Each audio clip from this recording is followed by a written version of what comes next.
마태복음 8장 5절에서 13절 말씀입니다.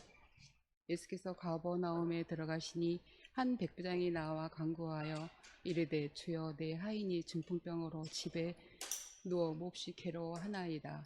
이르시되 내가 가서 고쳐주리라. 백부장이 대답하여 이르되 주여 내 집에 들어오심을 나는 감당하지 못하겠사오니 다만 말씀으로만 하옵소서. 그러면 내 하인이 낫겠사옵나이다.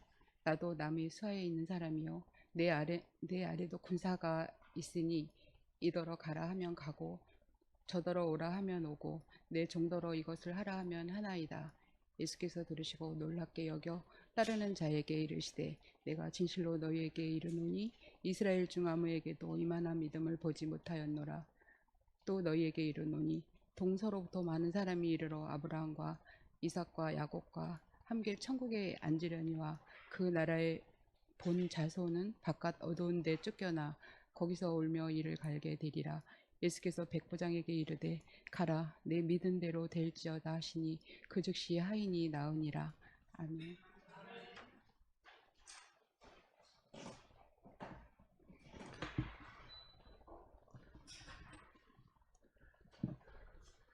네, 기독교에서 우리가 신앙을 말할 때는 항상 우리의 모든 신앙의 근거 하나님의 말씀 성경입니다. 우리는 성경을 통해서만 하나님께서 어떤 생각과 어떤 마음을 갖고 계시는지 그 모든 것을 오직 성경을 통해서만 알 수 있습니다. 그래서 믿음이라고 하는 것은 성경에 있는 하나님의 말씀을 내 것으로 받아들일 때 우리 안에 생겨나게 되는 것입니다. 이 믿음이 우리 안에 들어오게 되면 우리 안에 크게 두 가지의 일들이 일어납니다. 하나는 흔히 말해서 패러독스라는 말이 있는데 이 뜻이 뭐냐면 역설이다 이런 말인데, 하나님의 말씀을 믿음으로 우리가 읽다 보면 굉장히 낯설 때가 때로 있습니다. 그리고 놀라울 때도 많이 있습니다. 왜냐하면 때로 우리가 이 세상 가운데 살아가는 삶의 문화와 질서에 굉장히 반하는 형태로 하나님의 말씀이 우리 안에 기록되어 있기 때문입니다.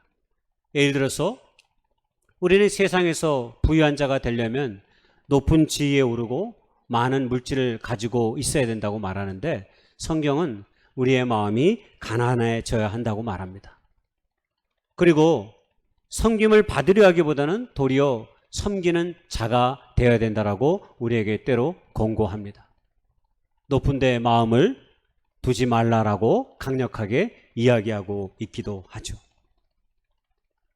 그러다 보니 우리가 믿음을 가지고 이 땅 가운데 삶을 살아가는 일은 때로 힘겨울 때가 있습니다. 왜냐하면 끊임없이 세상의 어떤 가치, 세상의 어떤 문화와 때로는 충돌할 때가 있기 때문입니다. 물론 모든 것이 항상 충돌하는 것은 아닙니다. 그러나 어떤 중요한 상황 속에서 중요한 일을 선택할 때쯤 되면 하나님의 거룩한 말씀이 우리에게 망치처럼 다가올 때가 있는 거죠. 그래서 두 번째, 우리의 신앙의 때로 말씀은 우리에게 망치처럼 느껴질 때가 있습니다. 물론 어떤 학자가 책이 망치다라고 말했지만 저에게는 성경이 망치와 같다라는 생각을 했습니다. 한마디로 우리가 말씀을 읽다 보면 정신이 번쩍 나게 하는 것 말입니다. 실제로 성경에 예레미야 23장 29절에 그렇게 말이 기록되어 있습니다. 나의 말이 불과 같고 바위를 부수는 망치와 같지 않으냐, 주님의 말씀이다. 우리가 믿음을 가지고 하나님의 말씀을 읽다 보면 우리 인생의 여정 가운데 한 번쯤 반드시 망치와 같은 말씀으로 우리의 영혼이 산산조각 난 그런 경험들이 아마 한두 번쯤은 있을 것이라고 생각합니다. 그리고 그 망치 같은 말씀 때문에 우리의 삶의 길들을 돌아서게 만든 것이죠. 오늘 이야기도 패러독스와 망치와 같은 말씀으로 우리에게 충분히 들려질 수 있는 이야기입니다. 왜냐하면 우리가 생각하는 기본적인 일상의 삶의 질서와 사건들과는 굉장히 구별된 이야기로 우리에게 들려지고 있기 때문입니다. 성경 마태복음 우리가 8장을 읽었는데 8장과 9장에는 놀랍게도 하나님의 놀라운 기적의 역사의 이야기가 굉장히 많이 있습니다. 예수님이 많은 사람들을 만나고 많은 사건과 많은 일들을 벌여요. 그런데 이것은 우리가 일상적으로 경험하는 것들이 아닙니다. 아주 드문드문 아마 우리 평생에 한 번쯤 일어날 수 있는 일들이 이 마태복음 8장 9장에는 너무나 많이 빈번하게 증거되며 나타나고 있습니다. 그래서 때로 놀라운 것입니다. 8장 처음에 나병 환자의 치유의 이야기가 나옵니다. 그리고 두 번째로 오늘 우리가 읽었던 이 본문에 백부장의 하인에 대한 기적의 이야기가 나와요. 그리고 그 다음을 읽어보면 풍랑을 잔잔케 하신 예수님의 이야기가 나옵니다. 그것이 끝이면 좋겠지만 8장이 끝나기 전에 귀신 들린 2명의 가다라 사람을 또한 고치시는 이야기도 또 언급되어 있습니다. 그리고 한 장을 넘어가 9장에 이르게 되면 중풍병자를 고치시는 예수님의 이야기가 나옵니다. 그리고 세리를 부르시고 제자를 삼는 이야기도 나옵니다. 혈루병 앓는 아이를 치유하고 야이로의 딸을 고치신 이야기도 나옵니다. 맹인 2사람을 고치는 이야기와 말 못하는 사람을 치유하는 이야기도 8장 9장에 놀랍게 엄청나게 많은 기적의 이야기로 가득 차 있습니다. 여러분 대충 읽어도, 여러분 지금 잠깐 들어도 평범한 것이 하나도 없습니다. 평범하게 느껴지는 사건, 평범하게 느껴지는 사람, 평범하게 느껴지는 일들이 거의 없습니다.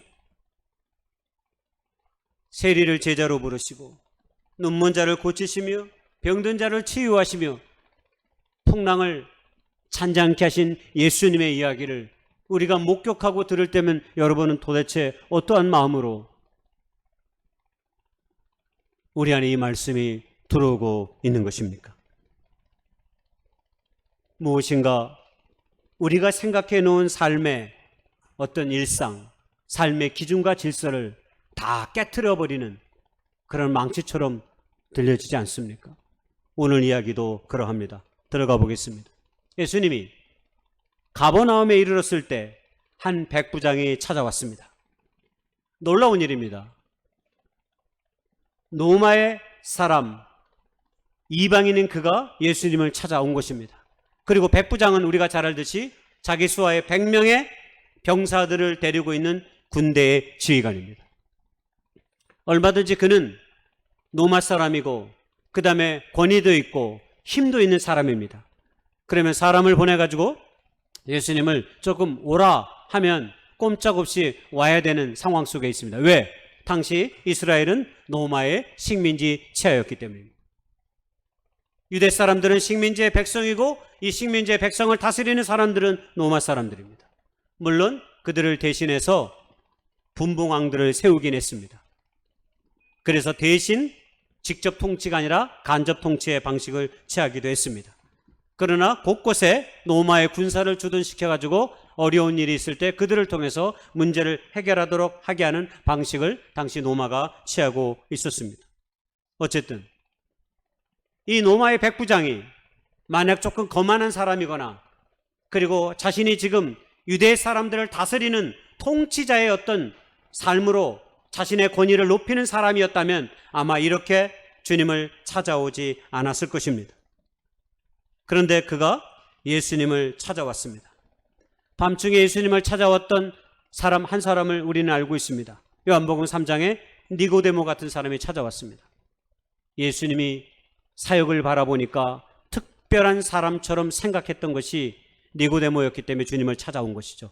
아마 모르긴 몰라도 이 백부장도 그런 마음으로 예수님을 찾아왔던 것으로 보입니다. 한마디로 그에게는 예수님을 찾아올 만큼의 겸손함의 인품을 가지고 있는 것처럼 보입니다. 그런데 오늘 초점은 거기에 있지 않습니다. 오늘 초점은 놀랍게도 이 백부장이 그의 인품도 훌륭했지만 그의 인품은 많은 사랑으로 증거되고 나타나 보입니다. 오늘 백부장이 예수님을 찾아온 목적이 무엇입니까?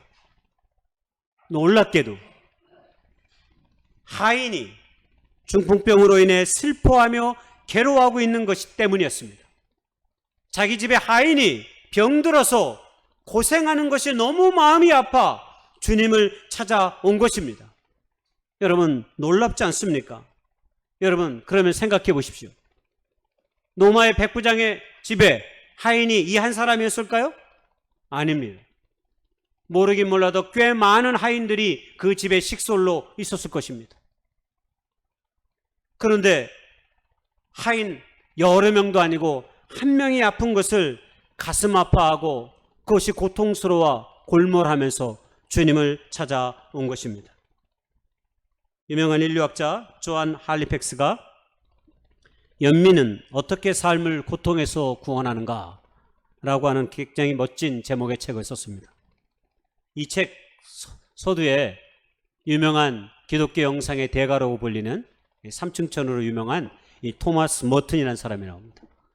이 토마스 머튼이 기독교 신앙의 영성가로 굉장히 유명한 사람인데, 이 사람이 연민에 대한 개념을 저렇게 나와 있는 대로 기술했습니다. 조금 길지만 읽어보겠습니다.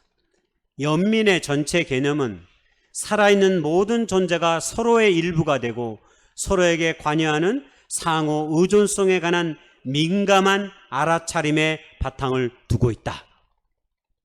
여기서 굉장히 중요한 단어 하나가 나오는데 그게 알아차림입니다. 어떤 사람이 사랑이 많은 사람이에요. 우리가 일상의 생활을 하다 보면 어떤 사람이 사랑이 많은 사람인 줄 알 수 있죠. 나의 표정만 보고도, 나의 표정과 나의 얼굴만 보고도, 그리고 때로 내가 말하는 그 말하는 모습만 보고도 무슨 일 있어? 어디 아픈 거야? 걱정 있는 거야? 라고 말하죠. 대부분 남자들은 그렇지 못하지만 보통 이런 일들은 여자들이 잘해요. 그래서 다른 사람들이 갖고 있는 그 아픔을 내 것으로 금방 받아들이는 감정의 이입이 여성들은 굉장히 뛰어나죠. 저 개념에 의하면 꼭 교회라는 개념과 비슷합니다. 그리스도 예수 안에서는 우리 모두가 하나님의 거룩한 백성이고 하나님의 거룩한 자녀라고 했으니까. 가족 가운데 불화가 일어나는 이유는 가족이 갖고 있는 아픔을 가족들이 서로 등한시하면 가족에 갈등이 생겨납니다. 부모가 자녀의 일에 등한시하고 자녀가 부모의 일에 관심이 없으면 그 가족은 행복한 가정이라 말할 수 없습니다. 그러나 아빠가 퇴근하는 길에 왠지 인상이 붉어져 있고 아파하는 얼굴을 하고 있으면 현명한 아내는 남편에게 물을 것이죠. 무슨 일 있었던 거예요? 라고 묻죠. 자녀들은 그런 아빠를 또한 위로하기 위해서 가진 방법과 애를 쓸 수도 있겠죠. 그러나 무심한 가정들은 아빠의 얼굴이 어떻든 그냥 자기들 하기에 바쁜 것이죠. 한마디로 알아차림은 우리가 하나로 밀접한 관련 속에, 관계 속에 우리의 삶이 서 있다라는 사실을 깊이 있게 삶으로 체득한 사람들만이 느끼는 인식이며 감정인 것입니다. 그래서 모든 사랑에는 알아차림이 중요합니다. 백부장이 이 하인에게 보여준 마음의 실체가 무엇인지를 우리는 순수하게 짐작해 볼 수 있습니다. 당시 사회에서 사람 취급도 받지 않았을 거예요. 백부장의 집에서 하인으로 근무했던 사람은 반드시 노예였을 것입니다. 당시 노예는 인간으로서의 존재됨을 전혀 발휘하지 못하는 상황과 환경 속에 있었습니다. 그러므로 대부분의 사람들은 그의 얼굴이 어떻든 그의 상황이 어떻든지 내 일이 아닙니다. 물건처럼 취급받는 노예의 삶에 아무도 관심을 갖고 있는 사람은 그렇게 많지 않습니다. 얼마든지 저 노예는 병들어 죽어도 다른 것으로 대체하면 그만일 뿐입니다. 그가 굳이 인상을 쓰고 그가 굳이 그늘이 두려워져도 그것이 내 것이 되지는 않는다는 것입니다. 당시 사회 속에서 말입니다. 그런데 백부장은 자기 집의 노예가, 하인이 고통받고 있는 그 삶의 모습을 자기의 아픔으로 받아들인 것이죠. 우리가 쓰는 말 중에 적당히라는 말이 있습니다. 적당히. 그리고 이 적당히라는 말이 오늘날 우리의 삶에 포로가 되어버진 지 오래입니다. 선한 일도 의로운 일도 사람들은 적당히 하는 것을 원합니다. 너무 깊숙이 관여하면 일이 많아지고 상처받고 신경 쓰이고 힘들어집니다. 그리고 때로는 가끔 선한 행위에 악으로 갚는 이들도 있습니다. 그런 것을 몇 번 경험하다 보면 우리 안에 친절을 베푸고 싶은 마음이 사라집니다. 당시 이 같은 생각들은 유대인들이 가졌던 일반적인 행태들이었습니다.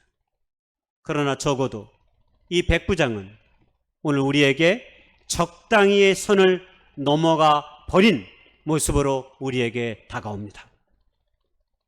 백부장은 지금 적당히가 아니라 적당히를 넘어서 종의 아픔을 자기의 아픔으로 받아들이고 괴로워하면서 슬퍼하면서 주님을 찾아왔기 때문입니다. 슬픔이란 말에는 본래 무게라는 뜻을 갖고 있습니다. 영어 단어 그리프는 무겁다라는 뜻인데 이 무겁다고 하는 이 영어 단어는 중세 영어 그래프에서 나왔습니다. 슬픔은 무거운 것입니다. 어떤 일들이 내 삶 앞에 무겁게 다가오는 것입니다. 우리 안에 무겁게 다가오는 것만큼 사랑하는 것입니다. 어떤 일들이 벌어졌는데 나에게 만약 무겁게 다가오지 않으면 우리의 사랑을 의심해 봐야 합니다.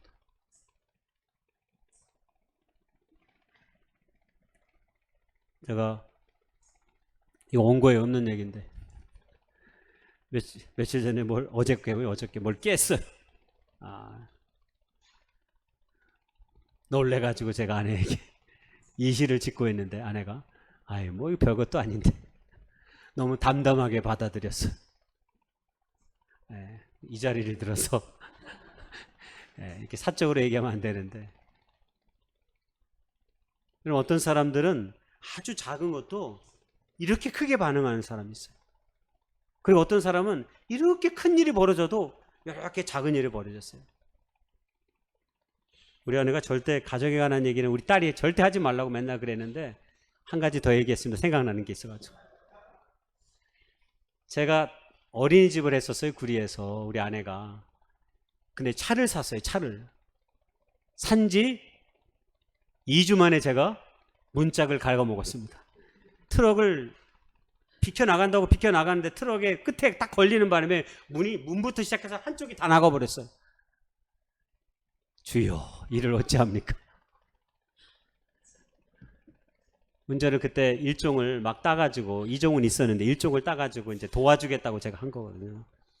근데 지금도 제가 잊어먹지 않아요. 우리 아내가 원래 뭐 차는 몰다 보면 사고 나는 거라고 아무런 표정의 변화도 없이 얘기했어요. 그래가지고 얼마나 안 됐는지 몰라요. 그래서 그 다음 주일날 주차장에서 또 사고를 냈습니다.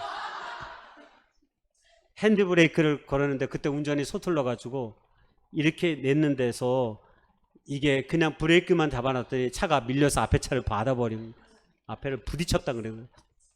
그리고 그 다음부터 이 핸드브레이크 반드시 올리는 걸 그때 깨닫는. 역시 그때도 별 얘기가 없었습니다. 하인의 고통에 이 백부장이 가볍게가 아니라 무시해도 좋다고 생각한 게 아니라 그래? 너 말고 다른 하인 또 사오면 되지. 돈 주고 다른 하인 데리고 오면 되지. 이렇게 반응하지 않고 슬퍼합니다. 고통스럽게 여깁니다. 우리 시대의 드문 마음입니다. 시인 이문재가 농담이라고 하는 시에서 그런 얘기를 한 적이 있어요. 종소리를 더 멀리 보내기 위해서는 종은 더 아파야 한다. 여러분, 이 문장이 굉장히 묵상하면 묵상할수록 의미가 있습니다. 한마디로 우리가 상대방의 입장에 생각해보면, 역지사지로 생각해보면 우리 안에 측은지심이 나타난다는 거예요. 바로 그것입니다. 백부장이 보여준 마음이 이거예요. 상대방의 입장에서 생각해보면 모든 일들이 나에게 특히 고통 가운데 있을 때는 그것이 아픔으로 나타나는 거죠. 측은지심이 생기는 거죠. 하인의 고통이 백부장의 고통이 그대로 되었다라고 하는 것입니다. 자, 그러자 주님께서 뭐라고 말씀하셨냐면 그래? 내가 고쳐주겠다라고 말씀하십니다. 성경 읽어보면 다른 거 어떤 것도 묻지 않습니다. 예수님이 그냥 알았어, 내가 가서 고쳐줄게. 아마 백부장이 보여준 이미 그의 삶의 태도와 성정, 그리고 지금 자신을 찾아와서 얘기하는 것을 보고 아마 그렇게 얘기했을 것입니다. 그런데 한 걸음 더 나아가 우리의 신앙과 믿음에 도전을 주는 이야기가 연이어 나옵니다. 그것이 무엇입니까? 8절에 고쳐주겠다고 하는 주님의 말씀에 백부장이 이렇게 대답합니다. 주여, 내 집에 들어오심을 나는 감당하지 못하겠사오니 다만 말씀으로만 하옵소서. 그러면 내 하인이 낫게 싸움나이다. 여러분 놀랍지 않습니까? 앞서 주님이 뭐라고 하셨다고요? 고쳐주시겠다고 했어요. 근데 그냥 고쳐주시겠다고 안 했어요. 여러분 성경을 읽으면, 꼼꼼히 읽으면 되게 재밌습니다. 뭐라고 했냐면 내가 가서 고쳐주리라. 내가 가서 고쳐주리라. 여러분 간다라는 말은 뭐예요? 동사잖아요. 움직임을 나타내는 거예요. 움직임. 우리는 자주 쓰는 말 중에 하나 그런 얘기를 해요. 말만 요란하다고, 말만 많이 한다고. 무슨 뜻입니까? 지키지도 않을 약속을 그냥 맨날 말로만 때운다고 할 때 우리가 저 사람들 말로만 해, 그렇게 얘기하잖아요. 말로만 해. 그 얘기는 행동을 보여줘, 네 말이 진실임을 보여줘, 이 뜻을 담고 있는 거잖아요. 근데 오늘 주님께서 뭐라고 말씀하셨어요? 내가 가서 고쳐주시겠다. 여러분 성경에서 사람들을 고치시는 이야기가 예수님 많이 나옵니다. 그런데 대부분 마태복음 8장 9장에도 나오지만, 많이 나오지만 사람들을 직접 대부분 현장에서 만나 고치는 이야기가 거의 다입니다. 그렇죠. 환자를 봐야 고칠 거 아닙니까? 환자를 봐야 이 사람이 어디가 문제인지, 어디가 아픈지 아는 거 아닙니까? 딱 한 번 나사로가 병들었을 때 예수님께서 바로 가지 아니하시고 이틀을 유하고 베다니로 내려가 다시 살리는 이야기가 유일하게 나옵니다. 그러나 여기 직접 가신다는 표현은 오늘 우리에게 눈에 보이는 것을 좋아하고 실제적으로 이루어지는 일들에만 믿고 관심을 보이는 유대인들이나, 그리고 오늘 이 땅을 살아가는 우리들에게 더욱 신뢰할 만한 것이 되는 것이죠. 왜? 우리는 늘 내일을 믿지 않습니다. 오늘 해주기를 바랍니다. 지금 해주기를 바랍니다. 당장 해주기를 바랍니다. 어린아이일수록 그렇습니다. 어린아이에게 한 달 뒤의 약속은 까마득한 만만년의 세월이. 너 이번에 시험 잘 보면 자전거 사줄게. 엄마가 공부해보세요. 그게 식배되나? 그냥 사주면 되는데. 안 사주겠다는 얘기를 우리 그렇게 하잖아 보통. 예? 너 이번에 공부 2등급만 올려라. 그냥 안 사주겠다 그러면 되는데 굳이 아이에게 고통을 주면서 못 올릴 거 빤히 알면서 우리가 그런단 말이에요. 많은 사람들은 내일 약속을 신뢰하지 않습니다. 오늘 이 땅에 사는 사람들은 다 그러합니다. 조급한 마음으로 눈에 보이는 가치에 매몰되어서 우리가 인생을 살기 때문입니다. 그래서 카피라이터 정철은 지금이라고 하는 단어를 현대인의 자아성을 이렇게 표현했습니다. 비만이 올지 모르니 채식하라. 허약이 올지 모르니 운동하라. 빈곤이 올지 모르니 저축하라. 내사가 올지 모르니 종교하라. 사람들은 더 이상 이런 말에 위축되지 않습니다. 내일 있을지 모르는 100g짜리 행복을 위해 오늘 손에 잡히는 10g짜리 행복을 희생하지 않습니다. 지금의 돈을 씁니다. 지금의 시간을 씁니다. 지금의 나를 씁니다. 그렇습니다. 우리는 내일 있을 100g의 행복보다는 오늘 내게 주어진 10g의 행복을 사고 싶은 것이 인간입니다. 그래서 살 빼기가 어려운 것입니다. 하루아침에 안 되기 때문입니다. 오늘 당장 내가 이거 하나를 먹고 살을 뺄 수 있다면 아마 독약이라도 삼킬 수 있겠죠, 현대인들은. 그러나 그런 일들은 오랜 시간의 대가와 노력을 지불해야 합니다. 세상에서 가치 있고 의미 있고 소중한 대부분의 것들은 대부분 오랜 시간의 것들이 필요한 것들입니다. 대부분 긴 시간을 두고 우리가 지켜봐주고 때로 인내하고 참아내야만 얻어지는 것들이 많습니다. 우리의 신앙의 최종적인 결과는 미안하지만 이 땅에서 있는 것이 아니라 우리가 죽어서 하나님 앞에 세워졌을 때 드러날 것입니다. 우리가 꿈꾸는 거룩한 나라의 소망도 마찬가지고 우리 안에 간직한 소망도 꿈도 비전도 대부분 다 오랜 시간을 두고 우리가 최선을 다해 땀과 눈물을 흘리고 하나님 앞에 기도하며 예했을 때 이루어질 수 있는 것입니다.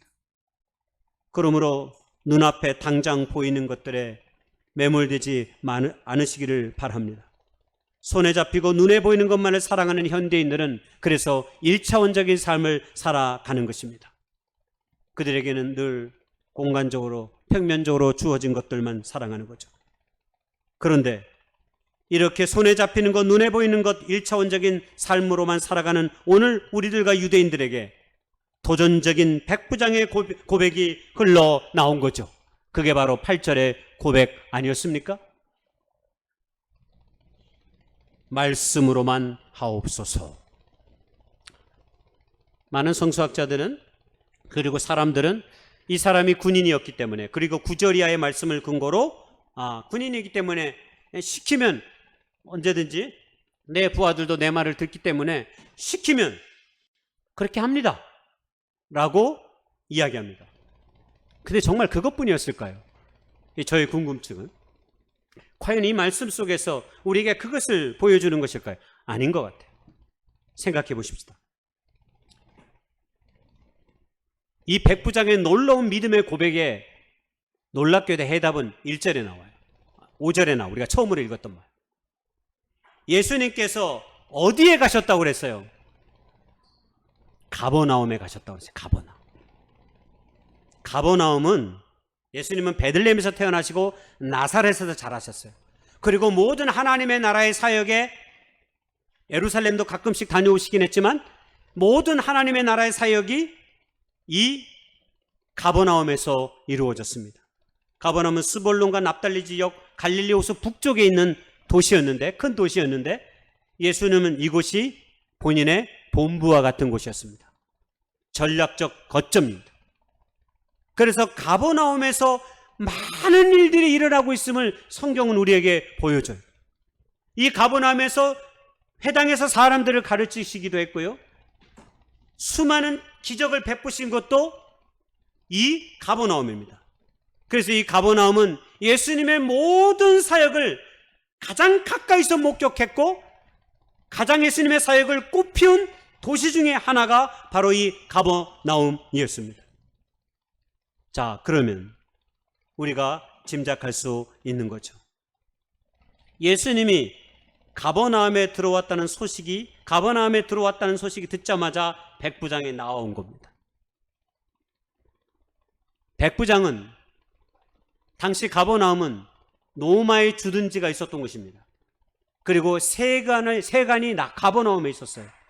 여기 굉장히 중요한 요충지였기 때문에 이 길목에 있었기 때문에 세금을 걷는 장소가 여기 있었어요. 그래서 그 다음에 세리를 예수님께서 제자로 삼으시는 이야기가 그 다음에 나오는 거예요. 다 가버나움에서 있었던 일이에요. 이 가버나움에는 세관과 이 로마의 주둔지가 있었어요. 그러니까 모르긴 몰라도 가버나움에 주님이 다시 오셨다는 얘기를 들으니까 백부장이 손살같이 달려나간 거예요. 그리고 간청을 한 거죠. 짐작이 되시죠, 이제? 이미 예수님께서 가버나움에서 많은 사역과 많은 가르침을 사람들에게 주어서 이미 가버나움에 있는 사람들은 예수님의 놀라운 이적과 그 가르침에 많은 사람들이 주님의 제자가 되었고 이미 하나님 나라의 복음을 들은 것입니다. 로마의 군인 백부장도 당연히 그 도시에서 일어나는 일들에 항상 민감하게 촉각을 곤두세운 사람이었습니다.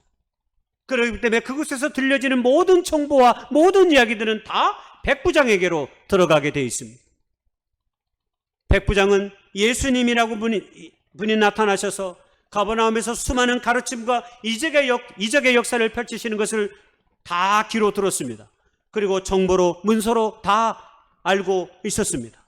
그래, 이런 분이라면 지금 내 집에서 고생하고 있는 내 하인의 병쯤은 언제든지 고쳐주실 것이라고 하는 절대적 믿음과 신뢰가 있었기에 지금 예수님께서 가버나움에 오자 백부장이 찾아온 것입니다. 거기에 바로 결론이 있는 거죠. 그래서 주님의 말씀이라면 심지어는 이루지 못할 것이 없다는 생각을 그렇게 해서 갖게 된 것입니다. 예수님이 이미 보여주었던 말씀과 그 이적의 역사가 백부장으로 하여금 말씀만 해도 언제든지 이런 병쯤은 고칠 것이라고 하는 절대적 믿음과 신뢰가 백부장에게 있었던 것입니다. 그래서 주님께서 백부장의 말을 듣고 나중에 뭐라고 얘기합니까? 이스라엘 중 아무에게서도 이만한 믿음을 보지 못했다라고 선포하신 것입니다. 백부장의 이야기는 곧 말씀이 인격이고 하나님 그 자체이신 예수님의 말씀을 동일시한 것입니다. 이걸 좀 어려운 말로 히브리적 사유라고 하는데 쉬운 말로 얘기하면 성경 중심적 사고를 말합니다. 성경 중심적 사고는 하나님 중심적 사고를 말합니다. 성경에서는 히브리적 사유에서는 말과 생각이 하나입니다. 구별되지 않습니다. 그래서 구약의 모든 축복의 언약의 약속의 말씀을 뭘로 합니까? 말로 합니다. 아브라함이, 이삭이, 야곱이 다 말로 축복을 합니다. 그리고 그 말이 이루어질 것을 믿고 그 축복의 약속의 말씀을 받기 위해 애를 씁니다. 더 놀라운 건 창세기 1장에 보면 하나님께서 창조의 세계를 히브리어로 다바르라고 하는데 말씀으로 창조하시고 펼쳐 보이십니다. 말은 창조의 매개체나 도구가 아니라 야훼 하나님, 여호와 하나님 그분 자체인 것이죠. 이걸 가장 선명하게 보여주는 또 다른 이야기가 요한복음 1장 1절에 그래서 나온 것입니다. 말씀이 육신이 되어 우리 가운데 거하셨다. 하나님이 우리 가운데 거하셨다는 얘기입니다. 이것이 성경에서 말하는 말씀의 힘입니다. 제가 소두에 우리가 하나님을 알 수 있는 방법은 하나님의 말씀으로 인해서입니다. 우리가 하나님을 믿고 하나님을 따르는 이유는 오직 이 성경에 기록된 하나님의 이 계시의 말씀을 내 것으로 받아들였기 때문입니다.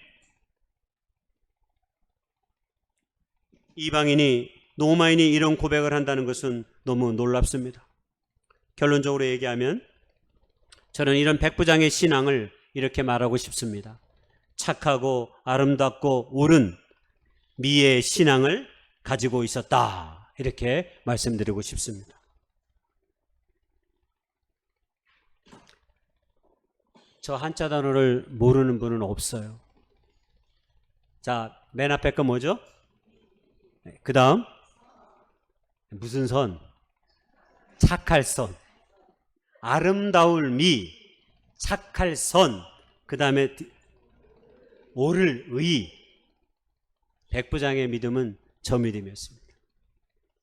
여러분, 이 글자에 공통점이 있어요. 한자를 아시는 분들은 아는데 이 한자의 공통점은 이 단어에 다 양이 들어가 있다는 것입니다. 양. 놀랍지 않습니까? 아름다울 미자는 한자 학자들에 의하면 양의 형상을 그림으로 그려놓은 것이래요. 착할 선은 양과 말씀원이 합쳐져서 양을 바칠 때 쓰이는 거짓 없는 순수한 말이 착할 선이래요. 양은 보통 하나님께 바쳐진 제물로 쓰이는데 성경에서만 기록된 것이 아니라 고대에서는 대부분 양들이 가장 대표적인 제물로, 성물로, 영물로 쓰여진 것이 양이었습니다. 그래서 착할 선이란 양을 바칠 때 쓰이는 거짓 없는 순수한 말이 착할 선이래. 의는 뭡니까?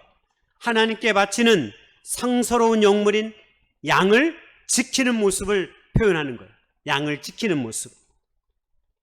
한마디로 백부장은 착하고 아름답고 옳은 믿음과 신앙을 가졌습니다. 양처럼 말입니다. 그것은 그가 가버나움 노마의 주둔지에 있을 때 들려오는 예수님에 대한 이야기를 흘려듣지 아니하고 온전히 믿고 신뢰하며 받아들였기 때문입니다. 한 마리의 양처럼 말입니다. 그리고 그 양이 주님을 만나니 은혜를 덧입은 것입니다. 그것이 백부장의 믿음이요 신앙이었습니다. 여러분, 오늘 우리는 어떻습니까? 예수님을 만나 우리의 인생이 바뀌어져 가고 있습니까? 우리의 인생이, 우리의 생각이 조금씩 달라지고 있습니까? 우리의 거친 말들이 주님을 만나 조금씩 순화되어 생명을 살리는 말들로 변화되어지고 있습니까? 백부장은 그랬습니다. 들려졌던 말들에 대한 신뢰도 있었지만 예수님을 만나고 나니 그의 모든 말씀을 믿고 오직 말씀으로만 당신이 이 모든 것을 이루어도 믿노라 고백했기 때문입니다. 백부장이 고백했듯이 이제 우리도 달라져야 합니다. 그리고 우리도 조금은 바뀌어져야 합니다. 예수님을 만나십시오. 그리고 더욱 많이 만나실 수 있기를 소망합니다. 듣기만 하지 말고 그분을 내 삶의 주인으로 받아들이십시오. 그러면 우리의 삶도, 우리의 신앙도 착하고 아름답고 의로워질 것입니다. 예수님이 그런 마음과 그런 믿음을 우리에게 주실 것이기 때문입니다. 그런 예수님이 우리 모두에게 있기를 주님의 이름으로 축복하고 소망합니다.